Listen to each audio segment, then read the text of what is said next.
everybody, he'd take a carload of us teenagers and take us to these seminars down in Jacksonville, and he just really worked with the young people. He's an incredibly brilliant man.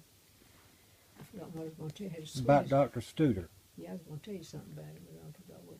Oh, he wanted to have the baccalaureate, whatever, when you have a preacher, have a service, getting through with high school graduation, okay? Right.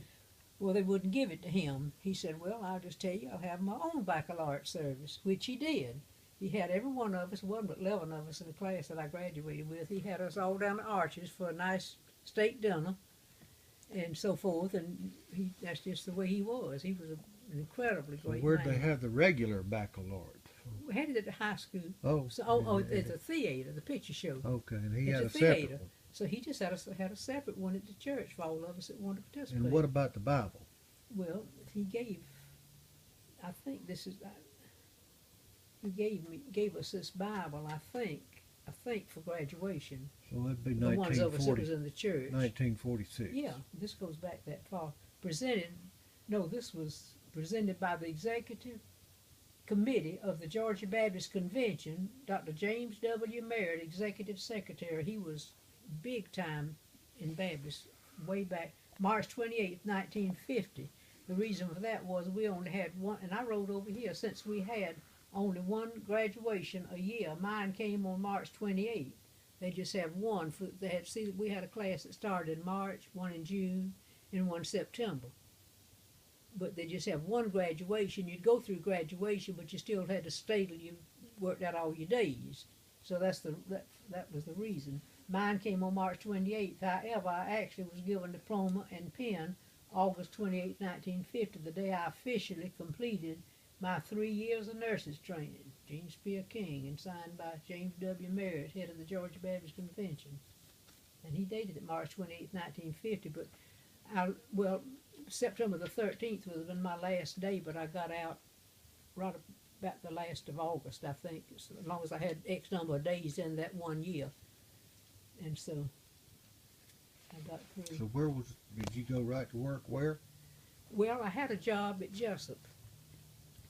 I just decided, I don't know how I thought I was going to get there. I would have no transportation when I got there. I reckon I'd have gone there. Back then, the hospitals provided the nurses as room and board as part of the pay. We'd go through the cafeteria for free and all that, you know. But I already had that job, and I'd been going with your daddy. I met him. You know when I met him? Where? I'd been home. We got 5 days at Christmas and New Year's alternated, and we just had to draw straws to get whoever. And I had gotten after Christmas, and I'd come back on New Year's Day, and Dickie Lee, his daddy, had a vegetable truck that, let it go. His dad had a vegetable truck, and he'd come around through the neighborhoods there where we lived in the apartments, and had his little scales on the back and toot his horn. You'd go out there and get all this good fresh. What was this, Christmas 1949? 1950. 1950. Okay. I was just about through, see. And Dick was always bringing his little old high school friends over there and wanting us, and I finally told him, I said, Dick, I'm going to tell you something. Don't bring any more of them little old twirly high school boys. I was always mature for my age. I started my periods at age 11. Willow did too. But I was ahead of her with that, and I was just more mature. And high schoolers didn't appeal to me at all. Right. And there were no boys to date, you know. The tech students would come over there sometime, and once in a while they'd bring some cars over there and get 2 or 3 carloads of us, take over there, have some girls at whatever party they was going to have, you know. We kind of worked along with it. I never was asked much to go. I don't know why, but I probably didn't look to suit them, and I was probably too ignorant to have sense enough to know how to run out with the boys much. I never did much dating. But anyway, Dickie Lee's daddy was Mr. Lee. He would in and out all the time. He was a bad alcoholic. He was always getting to the hospital. Well, Dick was his son. Well, he'd bring his little high school friends over there to visit his dad, and they naturally, little old nurses, glad to see any fella come along, you know. And we'd go out with them. I went out with several different ones, just a whole carload of us, you know. We'd go get something at the varsity. I don't know where we'd go, what we'd do. None of us didn't have much money, including the guys. But anyway, he called me one night and said, Gee, now please don't let me talk. And he said, I know you told me not to bring anybody else over there for you to date, but he said, this guy is just fantastic. I just think you'd really like him. Turned out to be your daddy. I said, I'm going to go down, and we was in an old 2-story house right there, right down So from this the is hospital. Christmas 1950. Christmas of 1950, yeah, The week. that I met So y'all got married, what, a month later? No, a year later. Oh, okay. Yeah, this was Okay, this so- was Christmas before I had 9 more Okay, months. To okay, go. I got you. Okay. Let me see now. Anyway, I told him, I said, they just not mature enough for me. I just, you little high school kids, I just please don't. So he didn't bother me. He said, I respect that. His daddy was in and out so much, all the little nurses. He'd bring his friends up there, and a lot of them were boys, the little nurses would make dates with and all, go out with them. That was all right. But, wait now, I'm trying to keep it straight. I said, Dickie, you can bring him if you want, and mine, it was like a whole residence, like a house, just like this house. Then there was a separate door that went up a set of stairs, and there was an apartment over here where 2 of the graduate nurses that were employed by the hospital lived. A lot of times they provided room and board back then, a lot of you pay. And then over here was another set of 3 rooms where they put 9 of us girls in.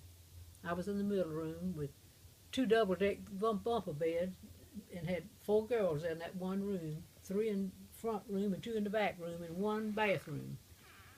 But anyway, let me see now, where was it here? I got Dickie. Oh, so I told him, and I let him bring him, and I don't know, we went out to Grant Park, and just, back then it was safe to walk. We'd get out there and walk. We went and sat in the swing, and I don't know where Dick was. Him and the gal went off somewhere, and Dad and I sat there in that swing and talked, and I felt like when I went back upstairs that night, I said, if I could find that man, I could have him, I could be happy for the rest of my life. Daddy told me all about his family, and I told him all about mine. We sat there in the swing and stayed the longest time. Had to be back in by 12 o'clock. That was curfew. And I did. I went back and I said, if I could just marry that man, I believe I could be happy the rest of my life. Well, Daddy, he didn't call. He called me some. Then I went home.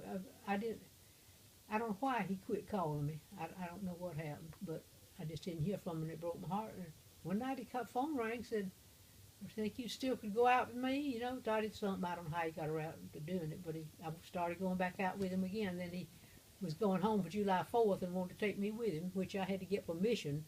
They said Aunt Jenny's permission would be all right, but I'd have to get permission from somebody. Georgia Baptist was strict on us. I had to get permission from. It was too late to get it from home because it all happened so fast. Mm. And so Aunt Jenny signed a little paper for me saying she gave her permission for me. They said, we'll accept that. Then you wanted to go and you was going with Daddy. Well, she's nursing then. She wasn't house mother yet. No, Aunt Jenny was working, nursing. Okay.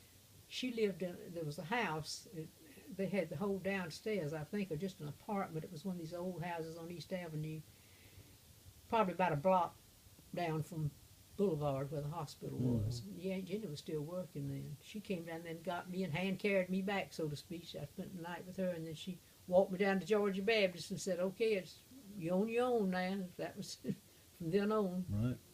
And it was the best move I ever made, I wouldn't have had Daddy, wouldn't have had y'all, wouldn't have got any education. Probably be down there married to some old river rat.